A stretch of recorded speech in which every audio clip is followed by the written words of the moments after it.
नमस्कार, कार्यक्रम रणनीति में आपका स्वागत है। मैं हूं विनोद कुमार। दर्शकों, क्या भारतीय जनता पार्टी की कौन सी रणनीति है, इस पर चर्चा करना लाजमी हो गया। भारतीय जनता पार्टी लगातार हर रोज एक प्रेस कॉन्फ्रेंस करती है और सरकार के रवैये को सिरे से नकारती है। कल अगर अजय भारती की बात करें, फॉर्मर एमएलसी, बीजेपी के सीनियर नेता, स्पोक्स पर्सन है, उन्होंने भी एक प्रेस कॉन्फ्रेंस की और कहा कि जम्मू खित्ते के साथ सौतेला व्यवहार ये सरकार कर रही है। उनका कहना है कि जितने भी फैसले लिए गए हैं रिसेंट में, यानी सरकार के गठन के बाद, वो सब के सब जम्मू विरोधी हैं। उन्होंने कहा है कि जब जिस तरीके से ये फैसले लिए जा रहे हैं उससे साफ जाहिर होता है कि नेशनल कॉन्फ्रेंस की मंशा जो है बिल्कुल जम्मू विरोधी है। उन्होंने कहा कि जम्मू के साथ भेदभाव किया जा रहा है। उन्होंने ये भी कहा कि भाजपा नेशनल कॉन्फ्रेंस के इस रवैये से निंदा करती है। उमर सरकार जम्मू की अनदेखी कर रही है। कैबिनेट के एजेंडे में का एकमात्र संदेश जम्मू के साथ भेदभाव करना है।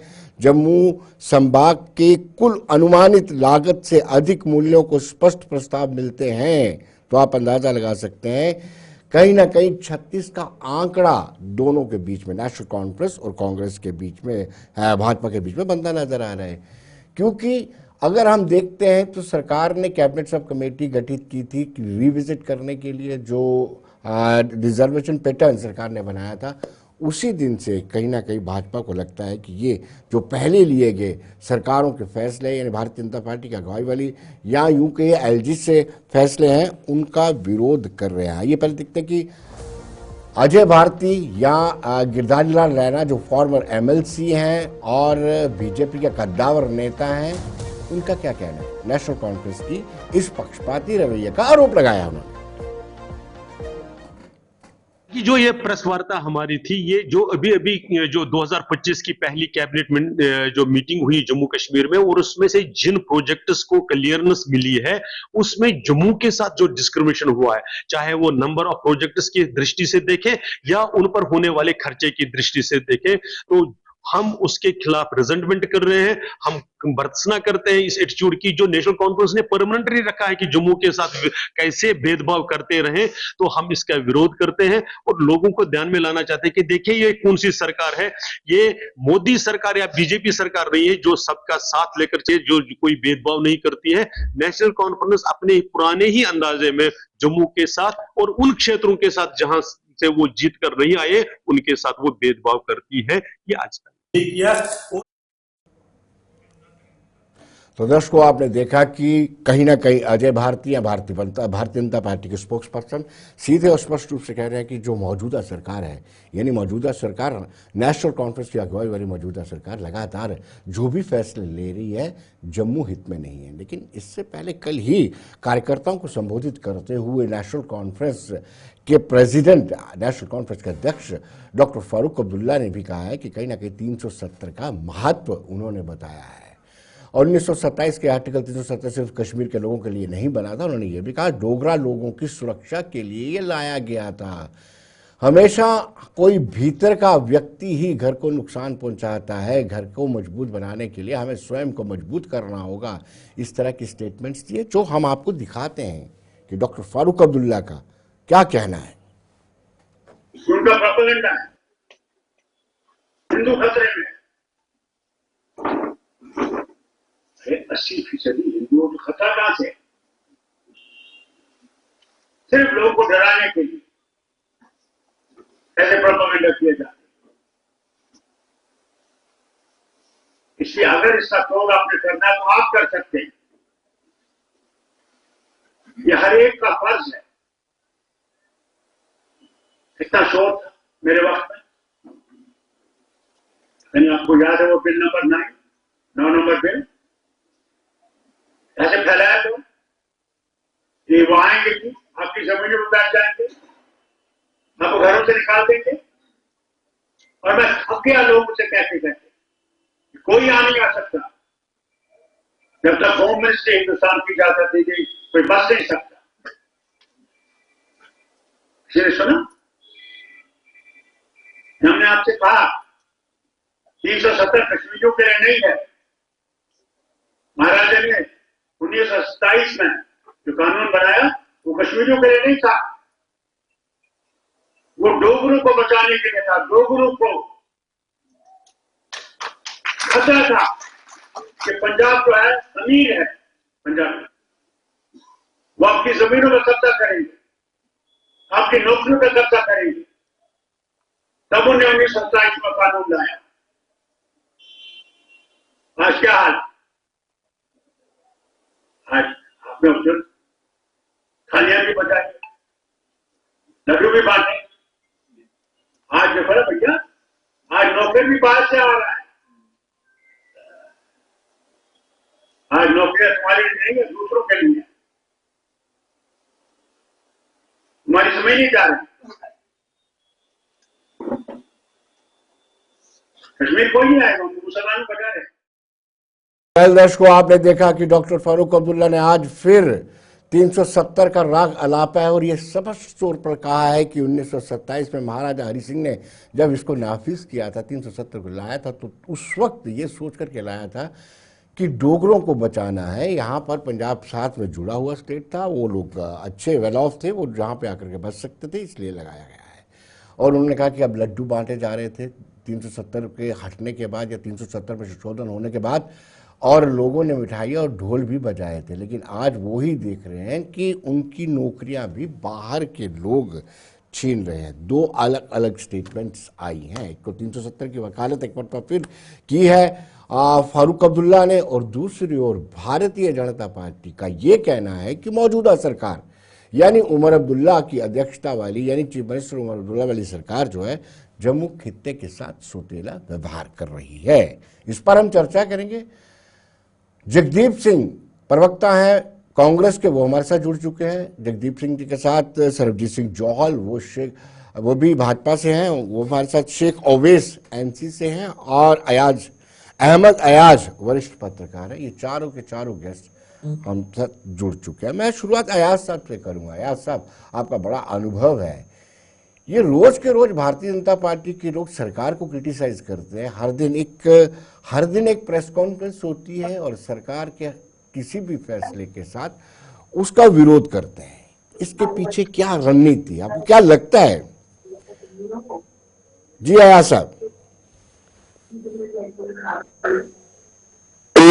तो ये है कि हर एक पॉलिटिकल पार्टी का हर वक्त यही रहता है कि जो भी बरसरी इक़्तिदार हुकूमत हो उसके मुखालिफ में ही रहे। ये हर एक जगह पर देखा है और हर एक लेवल पर देखा है, और उसी को चलते बीजेपी का हाल वही होगा। और खासतौर जम्मू कश्मीर में, जहां नेशनल कॉन्फ्रेंस और बीजेपी की आपसी जो तालमेल है या आपसी जो सोच है वो मिल नहीं रही है बहुत अरसे से। खासतौर जब से 370 को एब्रोगेट किया गया तब से तो एक तनातानी रही है, और उसके बाद इलेक्शंस हो गए और अलग अलग इलेक्शंस लड़े गए, एक दूसरे के खिलाफ लड़े गए, पॉलिसीज, आइडियोलॉजीज, सारे मामलात। और चूंकि नेशनल कॉन्फ्रेंस अभी गवर्नमेंट में होते हुए भी कुछ करने के पोजीशन में नहीं है, स्टेटहुड नहीं है, और वो समझते हैं कि ये एक बीजेपी के ही हाथ में है। सेंट्रल गवर्नमेंट जिसकी क़यादत वो सेंट्रल गवर्नमेंट में कर रहे हैं।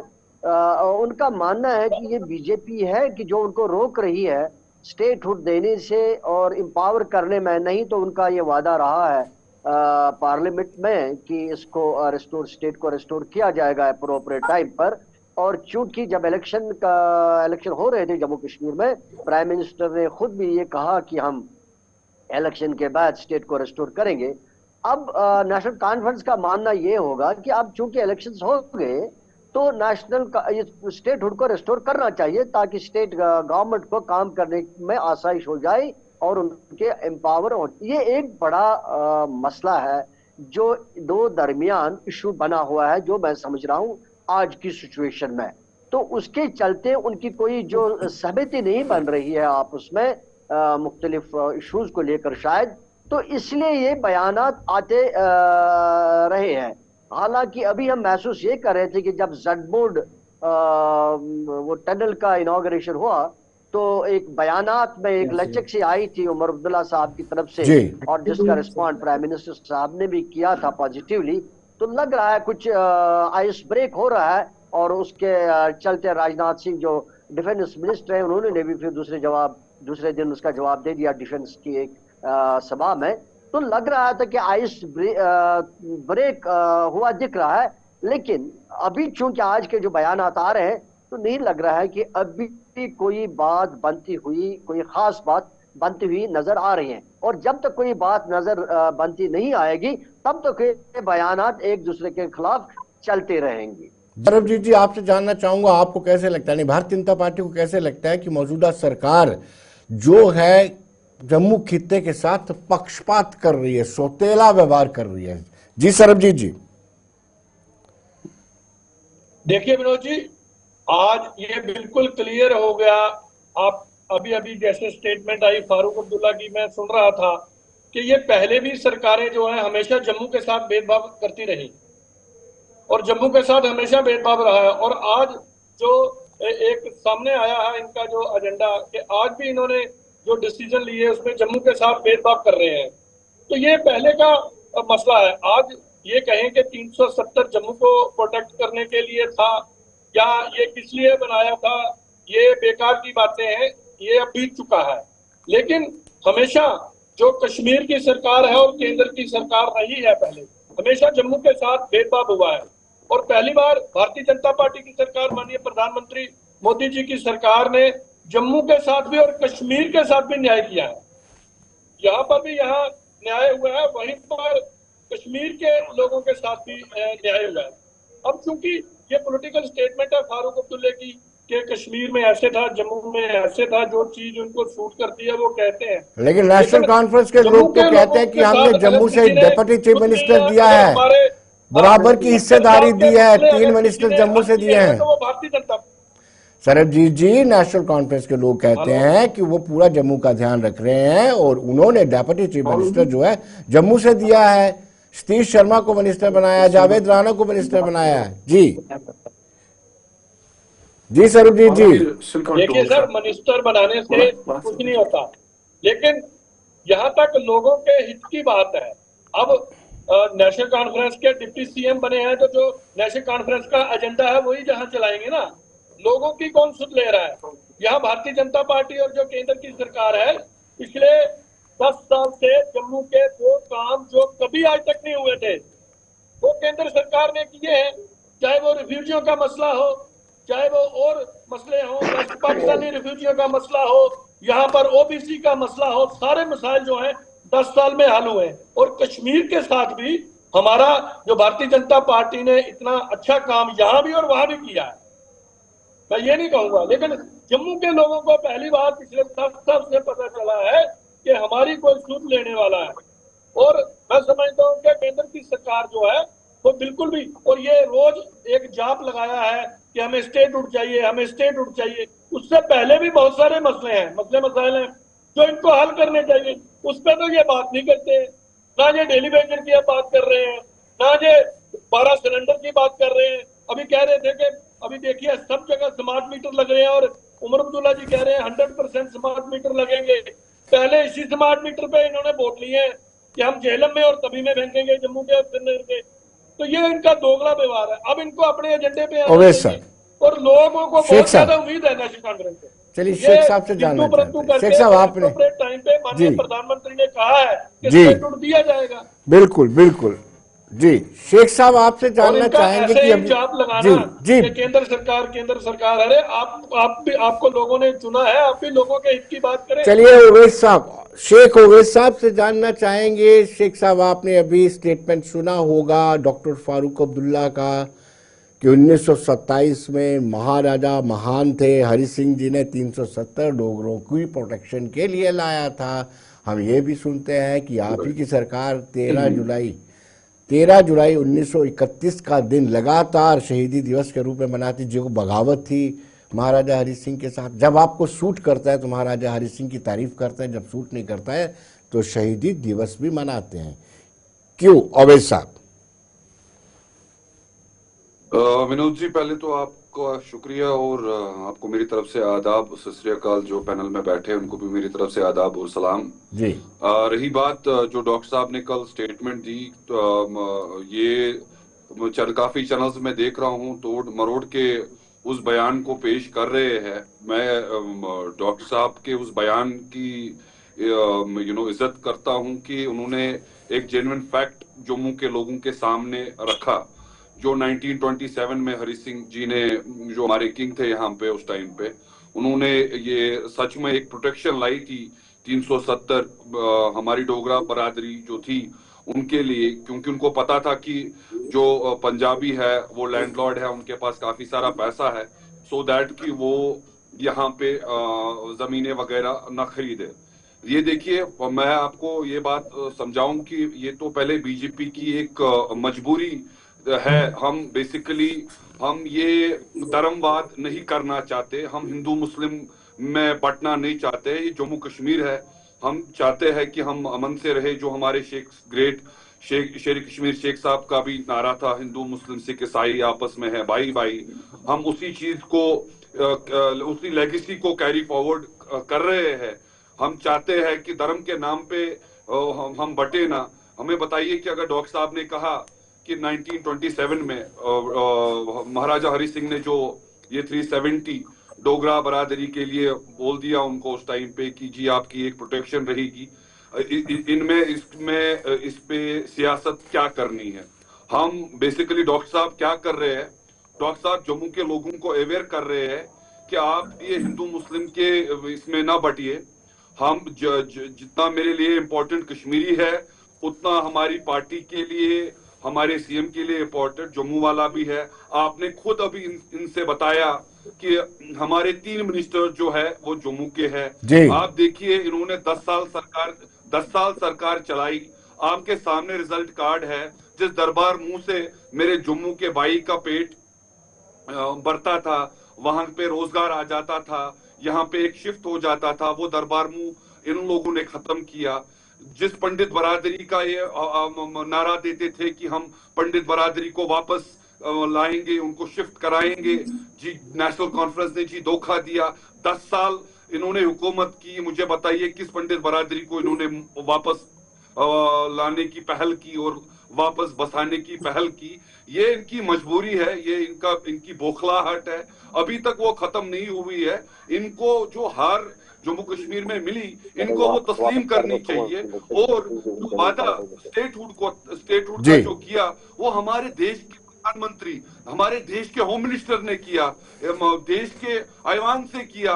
उस चीज को इनको जल्द से जल्द फुलफिल करना चाहिए। फिर ये हमें गैस सिलेंडर पे पकड़े, फिर ये हमें इलेक्ट्रिसिटी को लेके पकड़े, फिर इनका हक बनता है।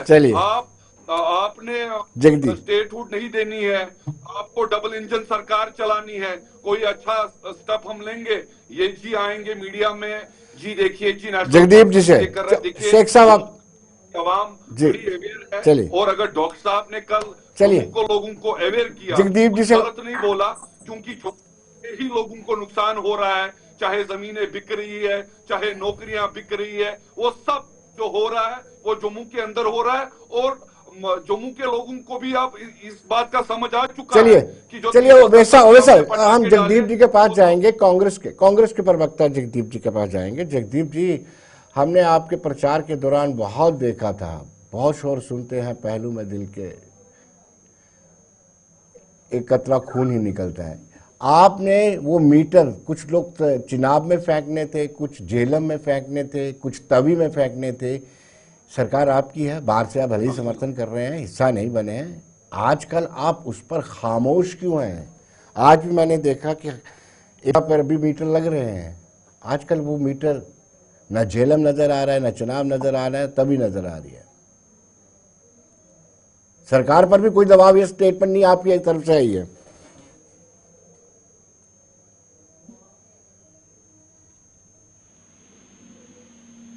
जी जगदीप जी, आपकी आवाज नहीं आ रही। हाँ विनोद जी, आप सुन पा रहे हैं मुझे? जी जी जी, राइट। दर्शकों का हार्दिक अभिनंदन। देखिए विनोद जी, जब कभी भाजपा अपनी खुन्नस निकालने को इधर उधर की बातें करके जनता को दिग्भ्रमित करने की कोशिश करेगी, तो इसी तरीके के वाहियात सवालों पर शोर मचाएगी। हालांकि अजय भारत बड़े प्रबुद्ध आदमी है, आप भी जानते हैं, लेकिन उन्होंने जो प्रेस कॉन्फ्रेंस की आपने सुना क्या कहा? उन्होंने कहा जी जो प्रोजेक्ट्स है, एक तो उनमें जो पैसा लगा है कंपेरेटिवली वो ज्यादा है, और ये जो प्रोजेक्ट्स हैं कंपेरेटिवली जम्मू को कम मिले हैं। कौन से प्रोजेक्ट है भाई, कौन बताएगा? किन प्रोजेक्ट की बात कर रहे हो आप? और आप में थोड़ी सी संवेदनशीलता है? आपने आर्टिकल जम्मू कश्मीर पुनर्गठन अधिनियम की धारा 55 लगा के एक ऐसे एलजी के हाथ में कमांड थमा दी, जबरन चुनाव हार के आया 1 लाख से ज्यादा वोटों के साथ। करप्शन के आरोप है उसके ऊपर, यहां बैठता नहीं है, चुनाव होता है लोकसभा का तो भाग जाते हैं वहां पे अपने गृह प्रदेश पे। अब मुझे बताइए आप किस बात का हवाला दे रहे हैं? फाइनेंशियली जितने फैसले होंगे वो आपने अपने पास सेव कर लिए, क्योंकि मरकज में आप है, पुलिसिंग आपके पास है। कल जम्मू शहर में परसों के दिन दिहाड़े कत्ल होता है, सरे रात सरे बाजार, क्या पुलिसिंग है इनकी? मेरा ये कहना है जो राजौरी में हुआ आपने देखा, तब भी यही कीचड़ उछालेंगे। मुद्दे की बात यह है कि दरिया चिनाब के गाढ़े पानी की इतनी कुव्वत है, दरिया सिंध की, दरिया झेलम की, कि वो आधे हिंदुस्तान को बिजली देता है। आप सिर्फ इतनी मेहरबानी कि जम्मू की हिस्सेदारी बढ़ा दे, उसी से आप क्या मीटर की बात करते हैं? अरे हम इतनी बिजली पैदा करते हैं जिससे आप आधे हिंदुस्तान को फीड अप कर रहे हैं, लेकिन आप करेंगे नहीं, आप स्टेट छूट देंगे नहीं, तशा देखेंगे। और ये जो डबल इंजन करते हैं विनोद जी, असंवैधानिक है, अनकॉन्स्टिट्यूशनल है। क्या है डबल इंजन? आप ये कह रहे हैं कि सेंटर में हमारी गवर्नमेंट है, हमें यहां पर चुनो, नहीं तो हम आपके काम नहीं करेंगे। This is what the point is. और यही ये करते हैं गैर भाजपाई प्रदेशों में। तो बराए मेहरबानी मुद्दे की बात करें और बताएं, जो फारूक साहब ने कहा मुझे बताएं कितने लोगों को नौकरियां मिली हैं। कभी कहते थे थाली बजाओ ताली बजाओ, नौकरियां आपने छीन ली, जमीनें आपने छीन ली, खनन माफिया, भू माफिया, और तो और अब शराब माफिया यहां बिठा दिया हमारे सरों पर। और फिर आप जम्मू के हितों की बात करते हैं, कभी प्रॉपर्टी टैक्स लाते हैं, जगदीप जी आप सहाफी भी रहे हैं, जगदीप जी आप सहाफी भी रहे हैं। इंडस वाटर ट्रीटी पर आपने बहुत बार खबरें भी लिखी हैं। क्या उस ट्रीटी को हम नज़रअंदाज करते हैं? ठीक है, हम मना रहे हैं, चिनाब से, झेलम से, सिंध से हम बिजली जनरेट कर रहे हैं, लेकिन ट्रीटी का भी तो पालन करना है हमें। विनोद जी, ये आपका बड़ा सजेशियस क्वेश्चन है और अक्सर ये पूछा जाता है, क्योंकि जब हम ये बात करेंगे तो एक साथ में और कुछ जोड़ लूं जगदीप जी, साथ में एक और चीज जोड़ लूं। आप ही के कार्यकाल में वाटर यूजेस टैक्स भी आप लेते हो एनएचपीसी से, पानी का इस्तेमाल एनएचपीसी करती है, उसके आप पैसे ले लेते हो, फिर आप कहते हो कि मुफ्त भी बिजली मिले और सस्ती भी मिले। मैं दोनों सवालों का जवाब दे रहा हूं। ये इस देश की विडंबना है, दुर्भाग्य है कि पंजाब का पानी हरियाणा चले जाए, 2 प्रदेश कोर्ट में जाकर झगड़ रहे हैं। देश एक है, नदियां इसी देश की है, प्राकृतिक स्रोत हमारे हैं।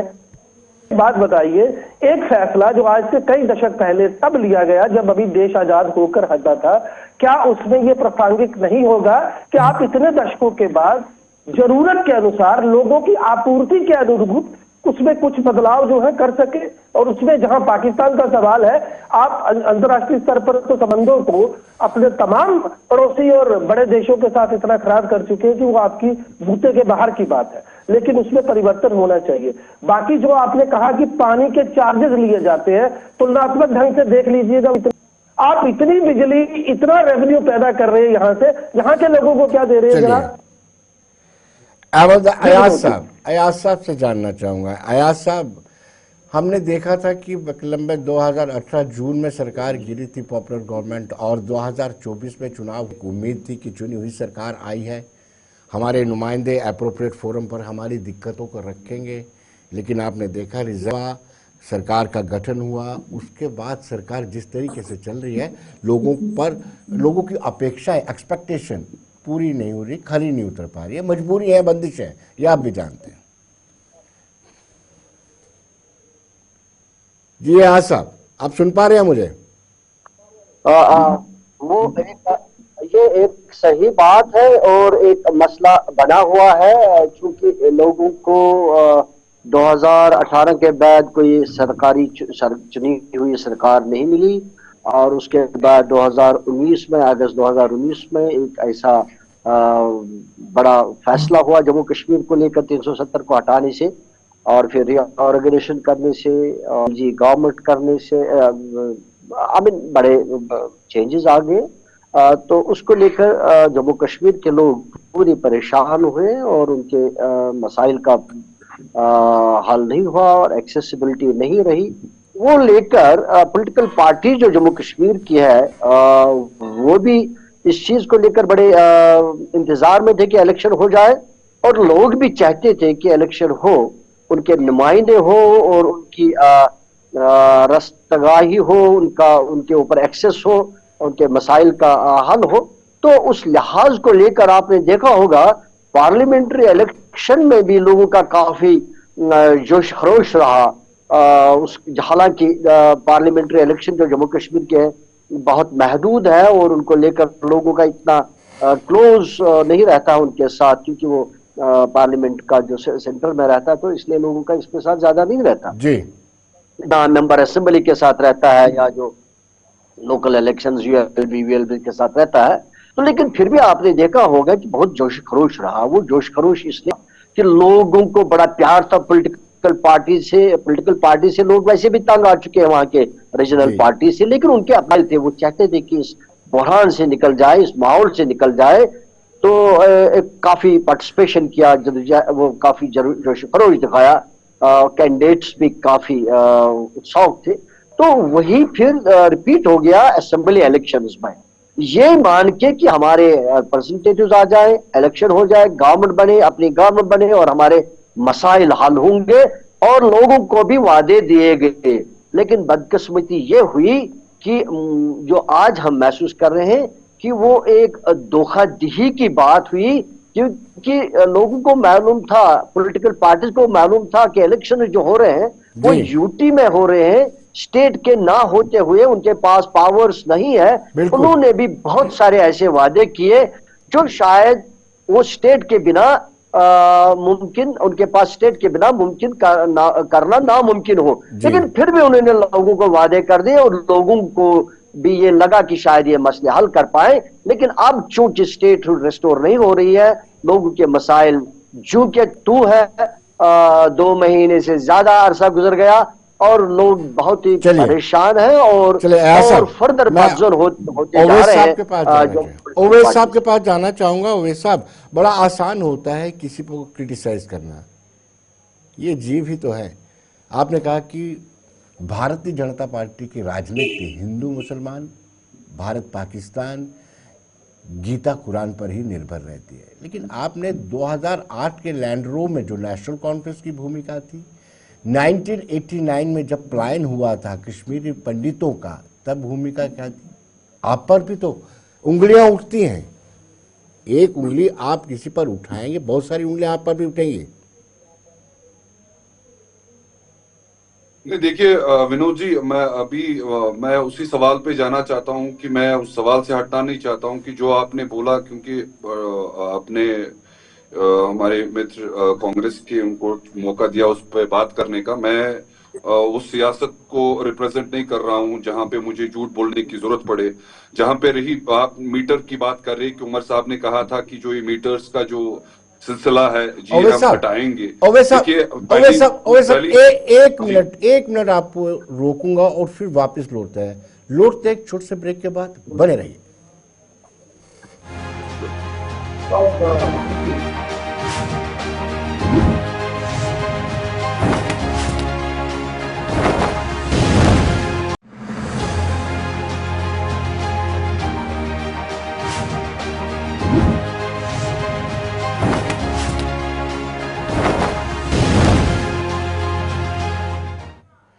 ब्रेक के बाद एक मरतबा फिर स्वागत है। और ओवैस साहब की बात अधूरी रह गई थी, मैं शुरुआत ओवैस साहब से ही करूंगा। जी ओवैस जी।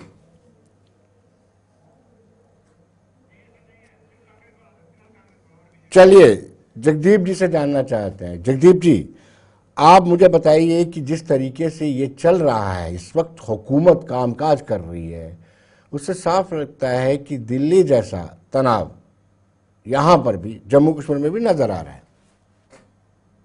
जी जगदीप जी। अभी एक पार्टिसिपेंट बात कर रहे थे तो उन्होंने कहा कि जब नेशनल कॉन्फ्रेंस चुनाव लड़ रही जी अवैध साहब, नहीं जगदीप जी आपको रोकूंगा। अवैध साहब आपकी बात अधूरी रह गई थी, आप प्लीज कंप्लीट कीजिए, मुझे बीच में ब्रेक लेना पड़ा था, कमर्शियल ब्रेक। जी देखिए, एक तो मैं जहां पे आपने इलेक्ट्रिसिटी को लेके बात कही कि कि हमने कहा कि वो मीटर जो हम है तवी वगैरह में फेंक देंगे, मीटर्स हम यूज नहीं करेंगे। देखिए पहली बात तो हमने जिस चीज का प्रॉमिस किया है जम्मू कश्मीर के अवाम को, हमने 200 यूनिट फ्री करने की बात कही जी। है। जब हम 200 यूनिट फ्री बोल रहे हैं, मुझे एक चीज बताइए विनोद जी, अगर वहां पे वो मीटर इंस्टॉल नहीं होएगा तो वो हम 200 यूनिट देंगे कैसे? That is one. And the second thing is that कि ये इंशाल्लाह जब स्टेटहुड वगैरह आएगी, आप देखेंगे आने वाले टाइम में ये 200 से भी ज्यादा हो सकता है, क्योंकि हमको सब कुछ बैलेंस करना पड़ेगा। लाइक वी कैन नॉट से हवा में चीजें। देखिए 200 यूनिट अगर हम कह रहे हैं तो आप ही की चैनल के माध्यम से मैं जानना चाहता हूं कि वो 200 यूनिट तो जिस घर पे मीटर होगा, ये तो हमारे मैनिफेस्टो में था ना, कि ये कोई नया नहीं है। क्या आपको उस टाइम पे उस चीज को अपोज करना था कि अगर आप 200 यूनिट कह रहे हैं तो ये तो जब मीटर लगेगा तो तभी हम फ्री दे पाएंगे? तो वो एक चीज रही बात जो हमने जो इलेक्ट्रिसिटी को लेके जो हमारे एग्रीमेंट्स ऑलरेडी खत्म हो चुके हैं। वैसा भी आपको नहीं लगता कि आपने यू टर्न लिया है? ये आपको नहीं लगता कि आपने मैनिफेस्टो का यू टर्न ले लिया है कि मीटर फुल मीटरिंग होगी तब हम दे पाएंगे, ना नोमन तेल होगा, ना मीरा नाचेगी? फुल मीटरिंग तो पॉसिबल है नहीं। विनोद जी मुझे एक चीज बताइए, 200 यूनिट अगर हम प्रॉमिस कर रहे हैं तो without meter how is it possible that we will be able to provide that? It was clearly mention out there in the manifesto. जी आप ही मुझे समझाइए। उससे आने वाले टाइम में हम चाहते हैं कि जिस तरह लोगों ने हम पे यकीन रखा, हमको मैंडेट दिया, वो हम पे यकीन रखे, भरोसा रखे कि फायदा जम्मू कश्मीर के अवाम को हम जरूर पहुंचाएंगे। हमारे जो कायद सीएम उमर अब्दुल्ला साहब है वो खाली बातें नहीं कर रहे हैं, वो अभी स्टेटहुड के लिए भी लड़ रहे हैं, वो अभी 370 के लिए भी लड़ रहे हैं। जो प्रोमिसेस हमने किए हैं उस चीज के लिए भी आपको सरप्राइज होगा कि अभी तक एमएलए के पास सीडीएफ तक नहीं पहुंचा है। मतलब ये सीडीएफ जिससे एमएलए एक छोटा छोटा काम अपने इलाके में करता। मैं कह रहा हूँ, लेकिन वे सब सैलरी मिल गई है, से चल रही है, अपनी लड़ाई उन्होंने लड़ ली है, अपनी लड़ाई उन्होंने लड़ रही है, सैलरी ले ली हुई है सारे एमएलए ने, विकास तो गया। मैं कह रहा हूं कि जो सीडीएफ जिससे लोगों का काम होएगा, आपको भी पता है अभी खजाने में पैसा आया नहीं है, अभी बजट एलोकेट हुआ नहीं है। जो भी प्रॉमिस हमने किए हैं इंशाल्लाह आने वाले टाइम में आप देखेंगे कि हम वो फुलफिल करेंगे। मगर इस पे बीजेपी को भी इस मैंडेट की इज्जत करनी चाहिए, जम्मू कश्मीर के अवाम की इज्जत करनी चाहिए। एक जो उन्होंने प्रॉमिस किए हैं जम्मू कश्मीर के अवाम के साथ, इसको ज्यादा न छेड़ते हुए, इसको छेड़ने से नुकसान ही होएगा। अगर आपने इतने वादे करके जी अब आपने 370 के बाद पथराव नहीं हुआ, ये नहीं हुआ, वो नहीं हुआ, तो आप क्यों चाहते हो कि वो पोजीशन वापस आए? आपने प्रॉमिस किया जम्मू कश्मीर के अवाम को स्टेटहुड को लेके, आप स्टेटहुड जल्द से जल्द बहाल कीजिए। फिर आप देखिए कि कितनी चीजें आने वाले टाइम में होएंगे, तब जाके आप हमसे सवाल कीजिए कि अब जी स्टेटहुड आ गया, अब ये चलिए मुझे लगता है कि सरबजीत सिंह जब भाजपा के प्रवक्ता से जान लेते हैं, सरबजीत जी क्यों ऐसा डेलिबरेटली अटेम्प्ट किया जा रहा है? क्योंकि एनसी के लोग कहते हैं कि ये डिस्टेबिलिटी पैदा करना चाहते हैं, इंस्टेबिलिटी पैदा करना चाहते हैं सरकार में, अस्थिरता। देखिए विनोद जी, नेशनल कॉन्फ्रेंस के प्रवक्ता को मैं सुन रहा हूं, अब ये अपना डबल स्टैंडर्ड दिखा रहे हैं। पहले ये लोग गलियों में यही जो मीटर है इनको तोड़ रहे थे कांग्रेस के लोग यहाँ जम्मू में और कश्मीर में। आज ये कह रहे हैं कि 100% मीटरिंग लगानी बहुत जरूरी है। और डेमोक्रेसी की खूबसूरती है कि जम्मू कश्मीर में अगर आपको मैंडेट मिला है तो केंद्र सरकार ने और यहाँ के लोगों ने, आपकी सरकार है, अब जो मुद्दे आपको उठाने चाहिए, अब बेरोजगारी का मुद्दा है उसके ऊपर आपने कोई बात करनी चाहिए। आप वो बातें तो करते नहीं और सारी बातें छुपा के स्टेटहुड कह रहे हो। स्टेटहुड भी माननीय प्रधानमंत्री जी ने कहा है कि अप्रोप्रिएट टाइम पे स्टेटहुड भी आपको दिया जाएगा, लेकिन आप लोगों के हित के लिए काम तो कीजिए। आप अभी भी वही राग लगा के बैठे हुए हैं। आपको पता था जब इलेक्शन है तो झूठी है, आप डबल स्टैंडर्ड की बात करते हो। इस महाराजा हरि सिंह जी को यहाँ जम्मू से निकालने में नेशनल कॉन्फ्रेंस और कांग्रेस का हाथ था। शेख अब्दुल्ला ने यहाँ से निकाला, आज जब बात सूट करती है आप महाराजा हरि सिंह की तारीफ करते हो, और तब कहा आपकी क्या हुआ था, आपने कैसे उनको यहाँ से बेइज्जत करके निकाला था। ये जम्मू के लोग जानते हैं और जम्मू के लोगों को हमेशा भेदभाव रहा नेशनल कॉन्फ्रेंस की सरकार में और कांग्रेस की सरकार में। 10 साल में यहाँ जो काम हुए हैं और वही आज जम्मू को दिख रहे हैं कि आज इनकी सरकार है, लेकिन ये आज भी जम्मू के साथ वैसा ही सुतेला व्यवहार कैबिनेट में। देखिए संदेश जो है जब के खिलाफ ये डिसीजन ले रहे हैं, तो ये वही इनका 70 साल पुराना जो मानसिकता है, वो वोट बैंक की राजनीति है। यहाँ फारूक साहब कुछ बोलते हैं, वहां कुछ बोलते हैं, महाराजा हरि सिंह की तारीफ करते हैं और उनको निकालने में तब क्या इन्होंने क्या क्या कुछ किया था ये भी पूरा जम्मू कश्मीर जानता है, पूरा हिंदुस्तान जानता है। तो स्टेट वुड एप्रोप्रिएट टाइम दे दिया जाएगा, बाकी काम तो कीजिए। चलिए जगदीप जी आपसे मैंने सवाल पूछा, दिल्ली जैसे हालात बने हुए हैं, एलजी बनाम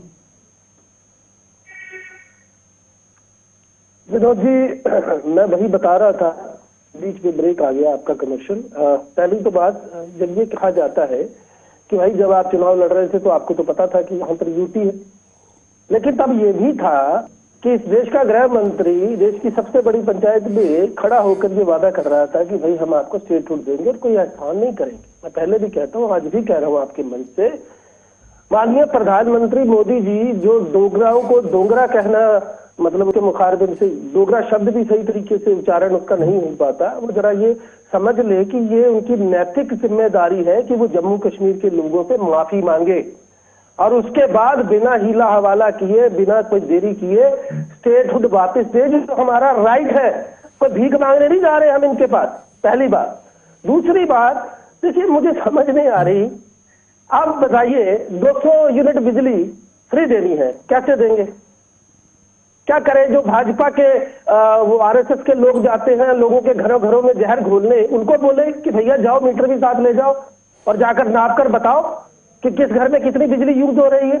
अरे भाई जब नापने के लिए मुझे अभी भी मेरे जहन में अभी भी वो चीजें आ रही, जैसे आपने कहा कि अगर सरकार आई तो आते ही मीटर उखाड़ करके हम चुनाव में फेंक देंगे। जम्मू प्रोविंस के चुनाव और तभी तय की थी कश्मीर प्रोविंस के जेलम। तो आपको कैसे लगता, अब आपने कैसे कल्पना की थी?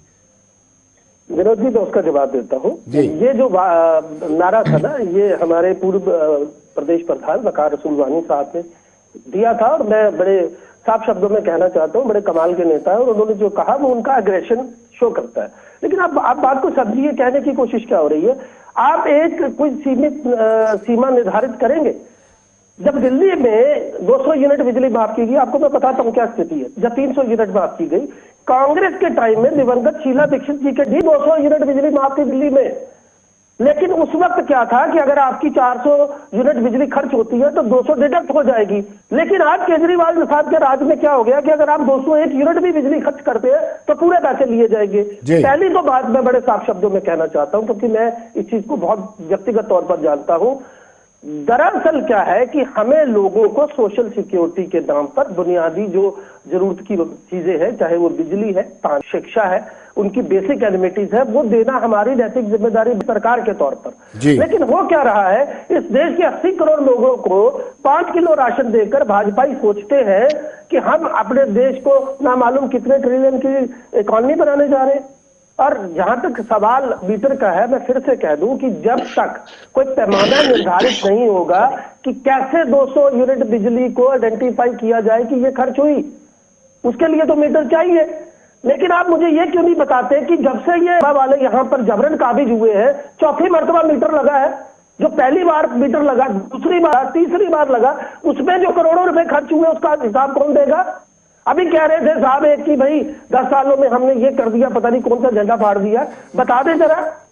आपने 10 सालों में प्रॉपर्टी टैक्स लगाया जम्मू पर, पूरी कोशिश की आपने, जो कभी नहीं लगा पिछले 75 सालों में। आपने टोल प्लाजा के नाम पर लोगों की चमड़ी उधेड़नी शुरू की।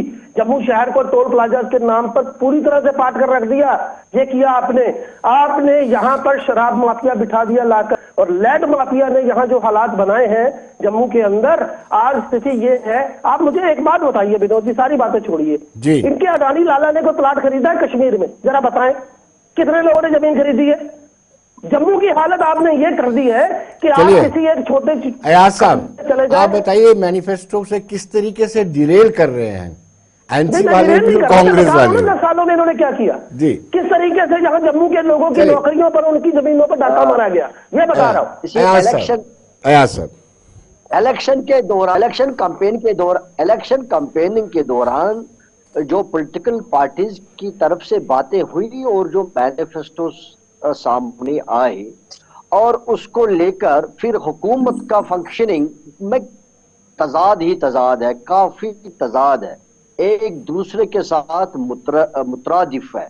जहां मीटर्स की बात करी गई उस वक्त दोनों चीजों को टच किया गया, पर्टिकुलरली उमर साहब की जानिब से कि मीटर्स का लगाना उन्होंने उस वक्त मुनासिब नहीं समझा, उन्होंने खुले आम इसका ऐलान किया और दूसरा ये भी कहा कि 200 यूनिट हम फ्री कर देंगे जी। अब वो कह रहे हैं कि जब तक मीटर नहीं लगेंगे, एक तजाद आ गया। उसके साथ साथ अगर हम ये मान लेंगे कि मीटर लगाना ही जरूरी है और तभी 200 यूनिट किए जाए, अभी भी तो मीटर बहुत सारे जगहों पर लगाए हुए हैं, कम से कम वहां तो शुरू कर दीजिएगा। उसके अलावा आपको 10 किलो चावल फ्री करने में आपने कमिटमेंट करी है, उसमें कोई मीटर लगाने की बात नहीं है जी। आपने जी के लिए 75,000 रुपए इमदाद देने का बात किया, उसमें कोई मीटर लगाने की बात नहीं है जी। आपने और सारे ऐसे मामला को 12 सिलेंडर देने की बात करी है, उसमें कोई मीटर लगाने की बात नहीं है। ये आप एक चीज को लेकर पकड़ नहीं चल सकते हो। ये तजाद है गवर्नमेंट फंक्शनिंग और मैनिफेस्टो के दरमियान, जो हर एक पॉलिटिकल पार्टीज को समझना चाहिए कि लोगों को इतना बेवकूफ नहीं बनाया जा सकता और हर वक्त, और इसीलिए शायद लोग सियासत से रोज बरोज बदजुन होते जाए हैं।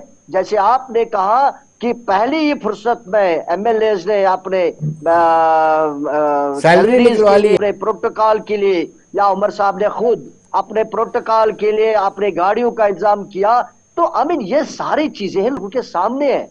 मैनिफेस्टो तो मैनिफेस्टो ही है और मैनिफेस्टो के ऊपर जो बातें हो रही है, अगर यहाँ पर ये बन रही है, कोई सहमति बन रही है, कोई पॉलिसी बन रही है, कोई पावर बन रहा है, तो वहां बाकी जो मामलात हैं लोगों के फंसे हुए, जो आम आदमी जहां जिसके साथ मुंसलिक है, उसके मामला को लेकर, आपकी प्रॉमिस को लेकर क्या हो रहा है? कुछ नहीं हो रहा है। इसलिए मुझे लगता है जो भी प्रॉमिस किए गए हैं और जो गवर्नमेंट की फंक्शन हो रहे हैं उसमें काफी अंतर है और काफी तजाद है।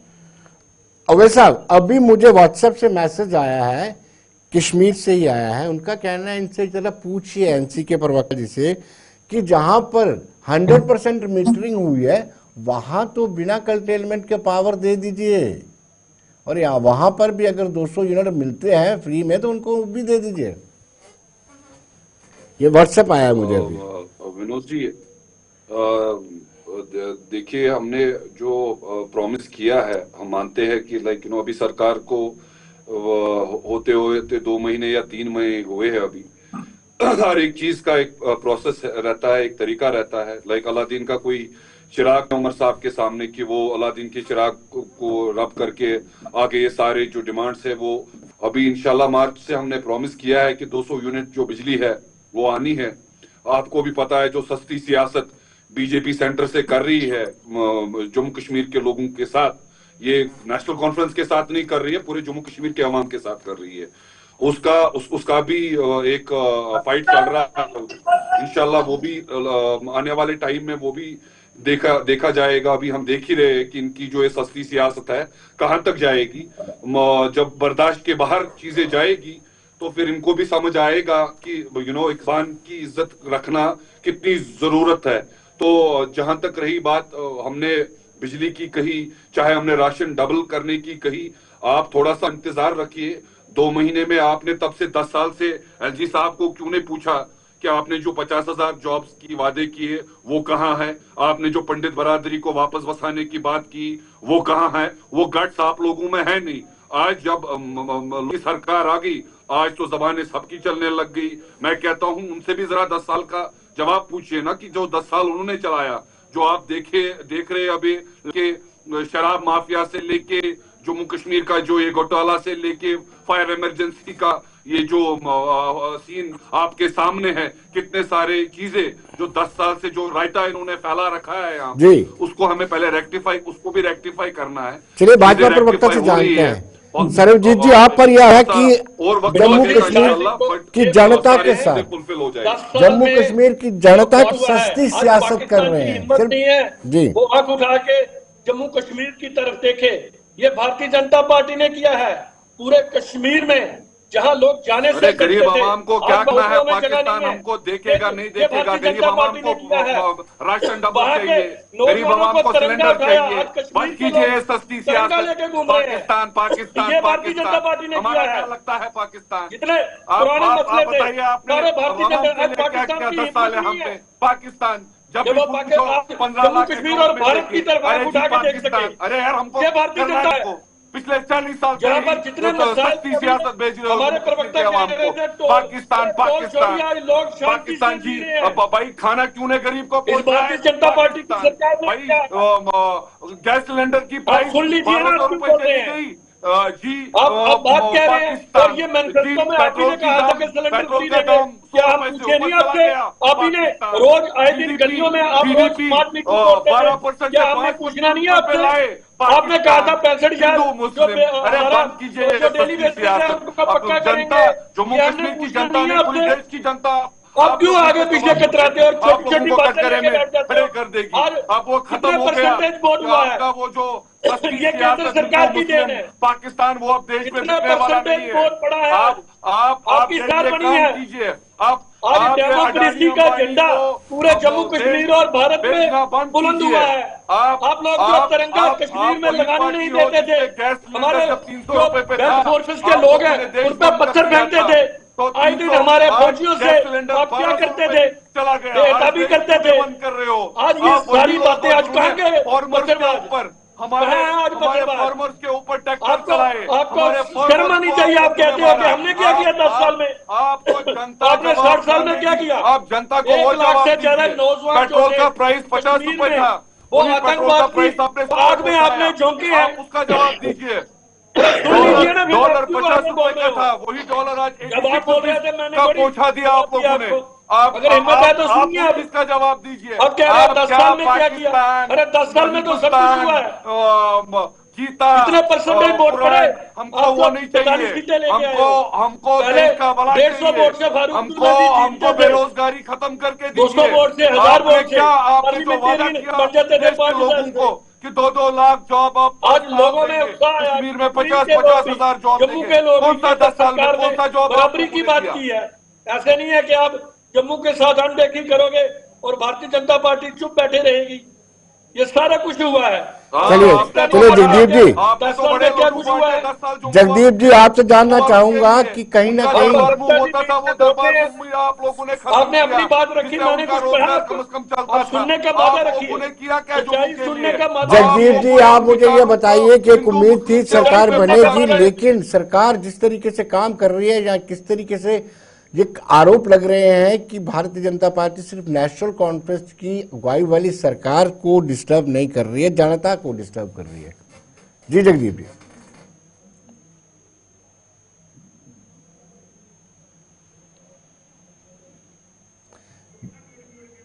जी, जगदीप जी आपने म्यूट करके रखा हुआ है, देखिए जी, आपने मेरे सवाल को सुना है? विनोद जी, मैं माफी चाहता हूं, मैंने म्यूट किया था क्योंकि यहाँ पे शोर ही इतना था तो मुझे लगा कि मैं इन्हें डिस्टर्ब ना करूं। लड़ ले जरा अच्छे से ये पहले। अब मुद्दे पे आते हैं। पहली तो बात ये कि ये ठीक है कि कश्मीर में पत्थरबाजी कम हुई, लेकिन ये भी ठीक है कि भाजपा के किसी नेता या प्रवक्ता अगर किसी डिबेट में पाकिस्तान और मुसलमान ये 2 शब्द ना बोले तो ये 1 मिनट भी बोलने की कुव्वत नहीं रखते। ये नहीं बताएंगे कि इसी देश के प्रधानमंत्री ने उन्हीं कबीले के नाम पर। जगदीप जी चलो ये मैं मान लेता हूँ ये सच्चा है, लेकिन आप भी जब तक आप कॉन्स्टिट्यूशन ना बोले आपको भी डाइजेशन नहीं होती है। देखो मिर्ची लगी है इनको, मैं मानता हूँ, लेकिन अब सुन लेना, मैं ऐसे डिबेट तो करूंगा नहीं भाई, मैंने किसी को डिस्टर्ब किया नहीं, मैं चाहता हूँ आपकी बातें सुनते रहेंगे, मनगढ़ंत कहानियां लेके आ जाते हो और सच्चाई से दूर रहते हो। चलिए जगदीप जी को कंटिन्यू करने दीजिए। चलिए सरबजीत जी, जगदीप जी को कंटिन्यू करने दीजिए, उन्होंने बड़े संयम से आपको सुना है। जी जगदीप जी, विनोद Carry on. जी, मैं पहली तो बात मैं आपसे मुखातिब हूँ, क्योंकि भाजपा के इन तमाम झूठ बोलने वाले और जबरन लोगों पर झूठी बातें थोपने वाले प्रवक्ताओं से मैं बात करना नहीं चाहता। आप मुझे बताइए कि क्या इस देश के प्रधानमंत्री ने शहीदों के नाम पर वोट मांगे थे कि नहीं? तो ये शहीदों की बात बंद करे, तिरंगे की बात बंद करे, जिसे 52 सालों तक इन्होंने अपनाया नहीं, बंद करे उसको और मुद्दे पर आए। मुद्दा ये है कि भाजपा जम्मू कश्मीर की सरकार को काम नहीं करने दे रही है, ये सच है। ठीक है। किस लिए है?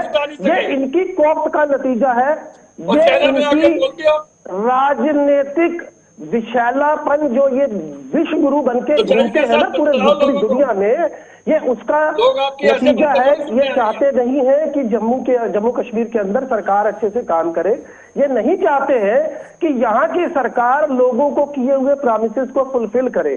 पर मैं एक बात यहाँ कहना चाहता हूँ, एक यहाँ पे पार्टिसिपेंट ने बड़ी अच्छी बात की, हम तो आपको बता रहे हैं कि आप अरे भाई चुप कीजिए, मैं आपसे बात ही नहीं कर रहा हूँ, आपसे मैं बात ही नहीं कर रहा हूँ। परंतु में मत I don't think so कि I'm not supposed to answer your speaking questions, so please keep quiet। मैं एक चीज यहाँ कहना चाहता हूँ कि जो यहाँ बात की गई कि भाई जहां पर मीटिंग हो चुकी है वहां पर जो वादे किए वो पूरे होने चाहिए या बाकी के वादे उन पर काम होना चाहिए, ये एक बिल्कुल जायज सवाल है। लेकिन इसके साथ साथ मैं ये भी कहना चाहता हूँ कि जब तक फाइनेंशियल, मैं बात कर रहा हूँ, विनोद जी ये तरीका नहीं होता है। अब इनको नहीं समझ है कि किसी राष्ट्रीय पार्टी का अगर आप रिप्रेजेंटेशन कर रहे हैं यहाँ पर इलीगली, तो कम से कम ठीक है कि बात कैसे कर रही है। विनोद मत कूदिए, Vinod ji I will not utter a word. Vinod ji ji आपने जगदीप जी आप बोलिए। नहीं क्या बोलूं मैं, ये मतलब ये तरीका है कोई हर बात के बीच में कूद के आ जाना। मैं ये कह रहा हूं कि जो बाकी के प्रॉमिसेस हैं वो मौके की सरकार जो हमारी गठबंधन सरकार है उसे पूरा करने की पुरजोर कोशिश करेगी। लेकिन मैं बार बार ये कह रहा हूं कि जब आप अपने किसी भी प्रॉमिस को पूरा करने के लिए आगे आएंगे, आपके हाथ में वित्तीय चाहिए जी। अभी तक तो ये बिजनेस रूल बनाकर नहीं दे सके यहाँ की सरकार को, तो आप मुझे बताइए। चलिए एमएलए ने अपनी सैलरी ड्रा कर ली, अगर चलिए मैं समझता हूं नैतिक रूप से ये नहीं होना चाहिए था, लेकिन कम से कम बिजनेस रूल तो दे देते। ये तो वो भी नहीं दे रहे जनाब।